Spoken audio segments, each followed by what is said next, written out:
Morning everybody, and welcome to day 24 of the Daily Language Diary series. Now today's a really exciting episode because I'm going to be finally outlining in detail one of the systems that I designed for a client several years ago, and it's one of the many systems that I wrote about in this book. But the funny thing is, I haven't really talked about it a lot on this YouTube channel because, to be honest, I didn't realize how big of an impact it would have on so many people. This particular system is less about the specifics of language learning, and it's a lot more about how can you maintain the activity and the hobby and the passion and the love of learning a language, either in conjunction with other interests and hobbies that you have in your life, or simply with multiple foreign languages. And how do you do that within a system that is enjoyable and sustainable and practical in the context of busy lives that most of us have? So without further ado, let's first grab the essential ingredient to any good language diary video, and allow me to explain to you my 3-tier prioritized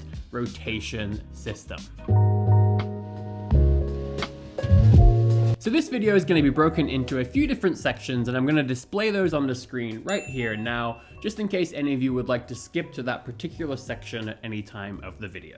Okay, so a little bit of an introduction. Now, like I mentioned, this actually comes from chapter 11 of my book, How to Maintain Languages. And the way this came about was I had a student. Let's call him Pierre. Now, this is a real student who I had for many years, and Pierre was like many of us. So he was actually learning French, Spanish, and Japanese. So 3 languages, all at different levels. But Pierre was also very interested in jazz piano and playing billiards or pool. And essentially, Pierre was actually retired, and so he had a lot of time, but even then he was absolutely killing himself trying to keep up with all these different hobbies and trying to do them every day. And so I designed a system for him that would allow him to not only keep up with French, Spanish, and Japanese, but also be able to continue pursuing his hobbies of jazz piano and billiards, again, in a way that was sustainable and practical and something that he could do long term and not need to necessarily constantly try different things. So very quickly, let's take a closer look at Pierre's predicament. So at the heart of Pierre's problem was just this difficulty in prioritizing his different activities. He couldn't figure out what to do, when to do it, which one was more important, and so everything was just clashing on a daily basis. So step 1 was to basically separate those different activities that you like to do into broad categories. So in Pierre's case, we figured out that he had 2 broad categories here: languages,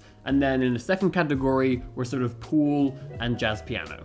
Now, for some of you, 2 tiers might actually be sufficient. It really depends on how many languages or different activities you're trying to maintain over time.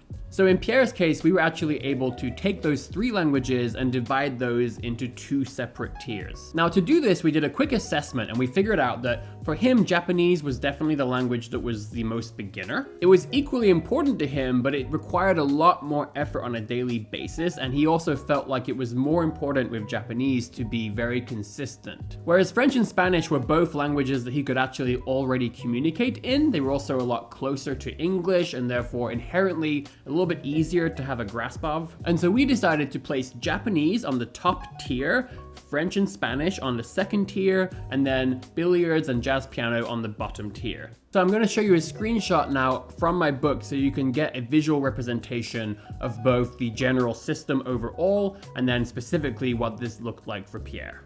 Okay, so now let's summarize how the system actually works. So tier 1 is called the daily tier. Now, I recommend having only 1 or maximum 2 activities here because these are things that are absolute top priority to you at this moment, and these are things you're going to do every single day. Tier 2 is called the fixed rotation tier. And what this means is that for tier 2, let's say you have the 2 languages in Pierre's case, French and Spanish, you're going to rotate through those 2 activities, not every day, but it's going to be on a fixed rotation. So this could be that you switch every other day. So perhaps you do French on Monday, Spanish on Tuesday, and you just keep switching every day. The main point here is that it's a fixed rotation. And what this does is it guarantees that although you're not going to do these things every day, you will definitely do them on a regular basis.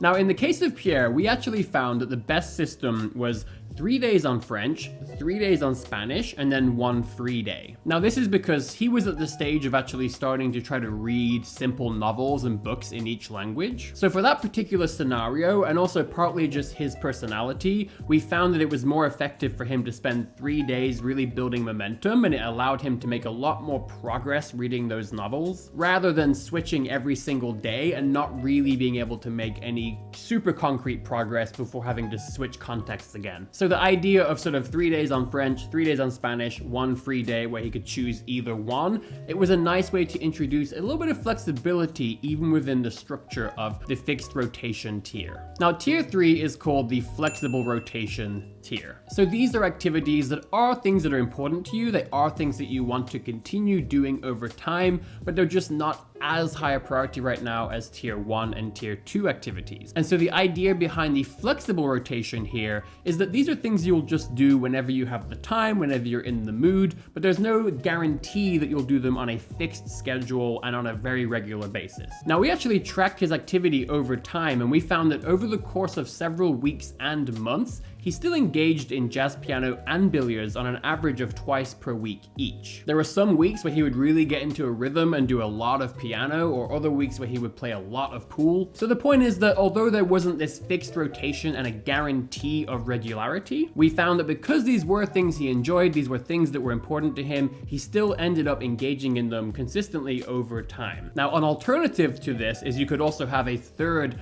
fixed rotation tier where now you have that bottom priority and maybe you do these things once a week or even once or twice per month. Now the reason why I'm so excited to share this with you and so optimistic that it could have a big impact on your life is that it's a holistic system that allows you to either incorporate, let's say, a number of different languages, but in a sort of holistic way that you can sort of sustain and maintain over the course of years. But it's also so flexible because it allows you to incorporate other activities, other hobbies. I've even seen people use this to incorporate things like communications with family. And over the course of this daily language diary series, I've been answering daily questions. And so many of the questions that have come in, the answer was basically, well, actually, you could try my 3-tier prioritized rotation system. So that's why I realized, okay, it's clearly something that works for lots of people. It's also clearly not something that's obvious, and so many of you keep asking about it. So I really, really hope that this will be as impactful for you as it has been for many others. Okay, so some of you might be thinking, all right, Robin, so if you say that you speak 8 languages, 7 of those are foreign languages. You're also learning Mandarin, which is another one. You're learning data science, you're doing all these other things. These 3 tiers cannot possibly be enough, and this system is too simplistic for that many things. Is this it? Is this the full extent of this system's capabilities? Well, I'm glad you asked, because there is a hard mode. So finally, let's take a quick look at my own circumstances and see how I have adapted this system to be even more sophisticated to handle such a large number of activities that I need to maintain over a long period of time.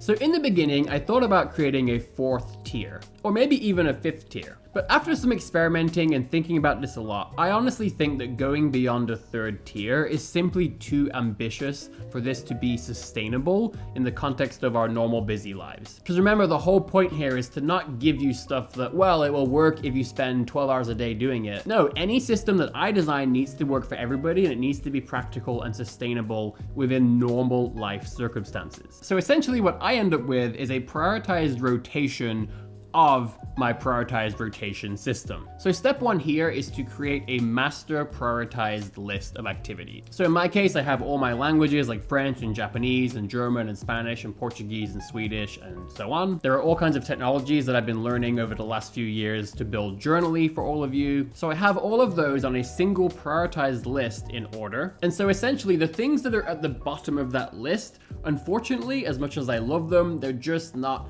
high enough on the list to all be in the 3rd, 2nd, or 1st tier. And so what I typically do is I actually rotate that 3rd tier. Now, occasionally things on tier 3 will end up bumping up. So maybe I'm actually satisfied now with how good one language is. It can get bumped down, and maybe a language that I was previously doing in my flexible rotation tier now becomes part of my fixed tier. And all I do is I just continue that rotation. And so you could do this on a fixed schedule. So you could say, all right, well, I'm going to spend 1 month sort of doing these these 2 languages on the bottom tier, or maybe 2 other activities like learning piano. But you could say, look, after a month, I have to make sure I get around to maybe German and learning archery.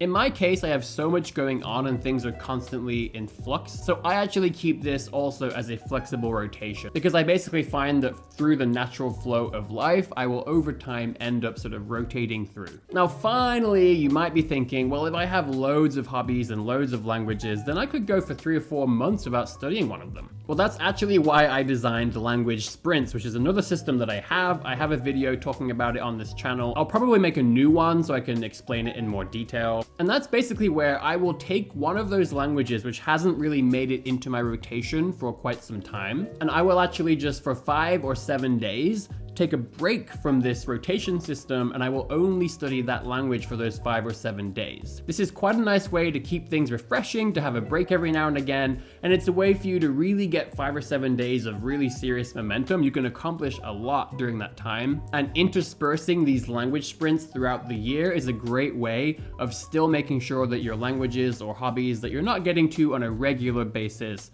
still stay fairly sharp. Okay, everybody, I really hope that was helpful. I hope that maybe you can take this system or even maybe adjust it for yourself, make your own flavor that works for you. And again, I did worry that this might be a bit underwhelming as a system, but I have a habit of selling myself short and underplaying my own things. And the fact that so many people over the years have found this to be somewhat life-changing, and that it finally gave them a way to actually reduce so much stress around maintaining multiple hobbies and languages and activities over time, combined with how many of you seem to be having trouble with this and asking questions, I decided to be bold for once and actually just put it out there. And I really do hope that this will change your life, even in a small way, but certainly in a positive way. That's all I got, and I'll see you back here tomorrow for another episode of the Daily Language Diary.